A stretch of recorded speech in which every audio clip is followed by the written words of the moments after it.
the past few months, markets saw a fall of the Russian ruble, jump of a Swiss franc, and fall and unpredictable possible rise of oil prices.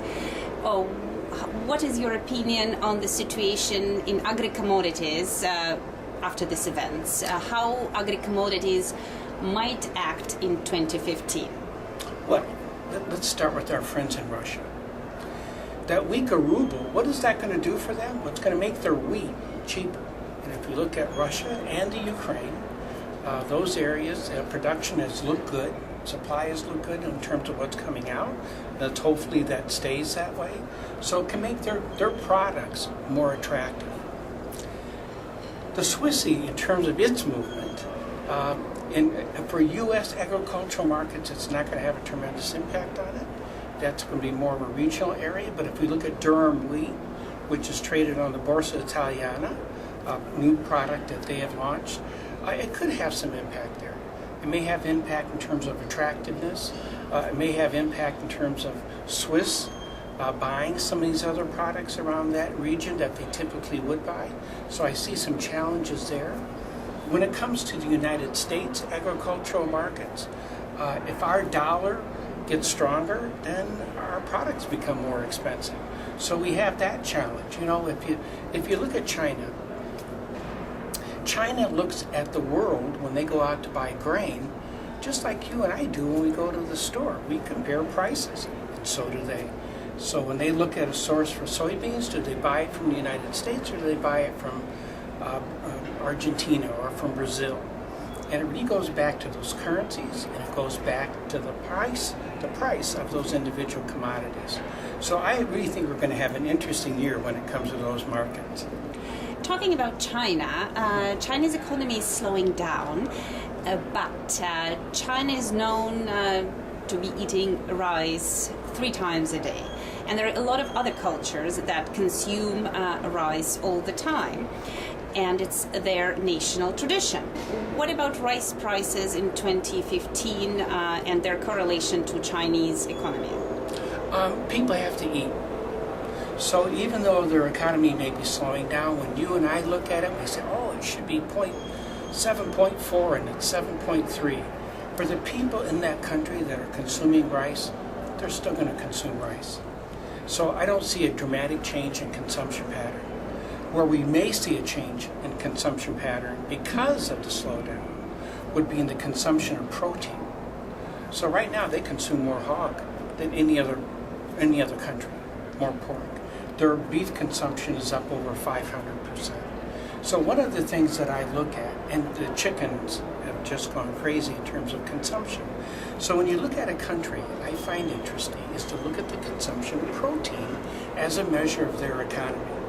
So even if their economy dips a little bit, but consumption patterns of rice I expect to stay very stable. But the consumption patterns of beef, of hog, of pork, and chicken, that may change a little bit. I think that is where we could see some impact. Also, I think if you look at other regions in Asia, the efficiency that we see for growing rice is actually increasing. So I don't see dramatic changes in the rice consumption or production because of China's possible slowing economy.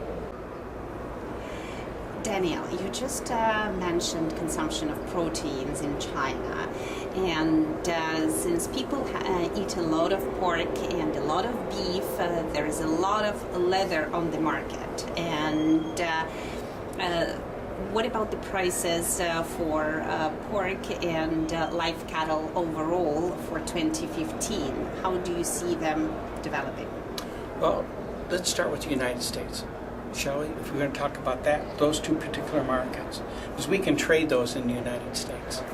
And live cattle last year went to record highs. Live hogs went to record highs because our grain prices, the cost to feed those animals went up dramatically.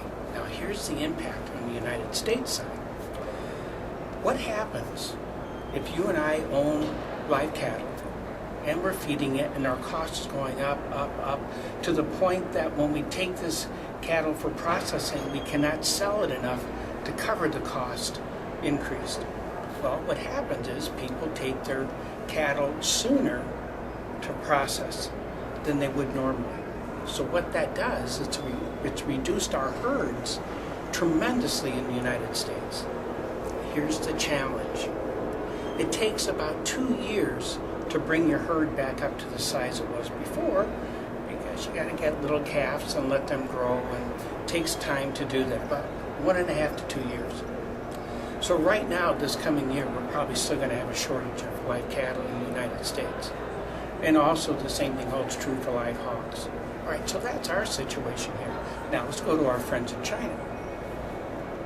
China's consumption of protein, of of cattle, of beef, of pork, the largest producer now in the world of hogs.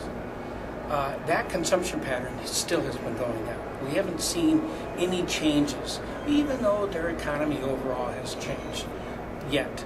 Now, that could be where we could see that change, though. The other thing when it comes to that is, let's talk about these grains that they have to feed them. And that takes us back to the United States as a source. They do grow those products. We want to remember that, too. They grow corn, they grow wheat, and until just a few years ago, they never went outside their country to buy them. But as people have gained disposable income and their consumption patterns change, and we see that with the consumption of protein, therefore they have more demand for larger herds, and I don't see that changing anytime soon. There's going to be a lag effect. We haven't seen them bring their product to processing sooner like we had in the United States. So their herd size is still relatively strong. And so I don't see a tremendous impact on their consumption of meat at this point. We can monitor that. That would probably be a true test of things really changing. And right now we just don't see that in their labor force.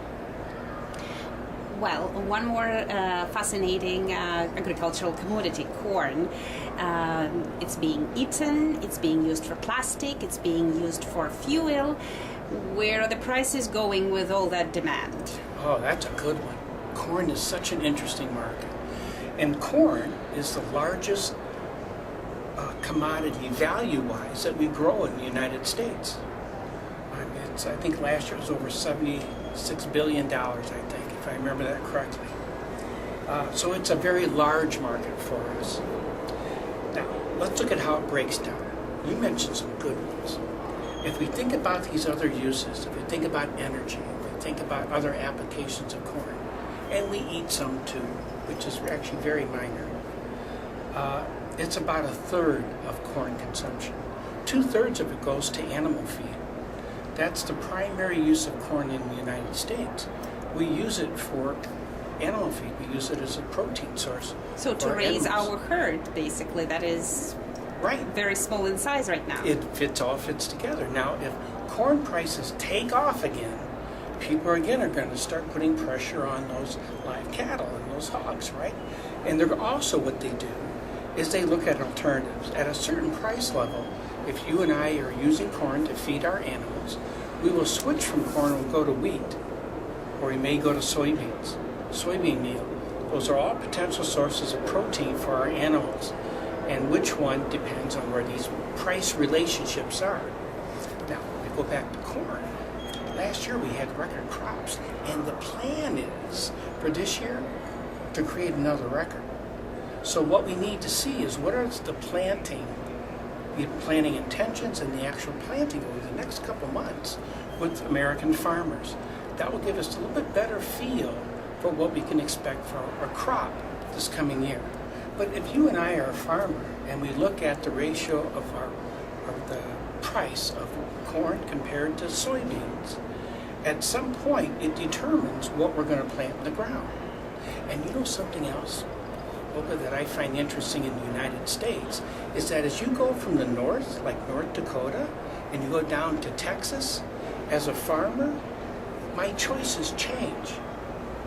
So in the northern part of the United States, planting corn, planting wheat, soybeans, those are the primary choices. As you get down into Iowa and to Nebraska, they're going to plant a lot of wheat. You get over to Illinois, Indiana, Ohio, they're going to plant a lot of corn.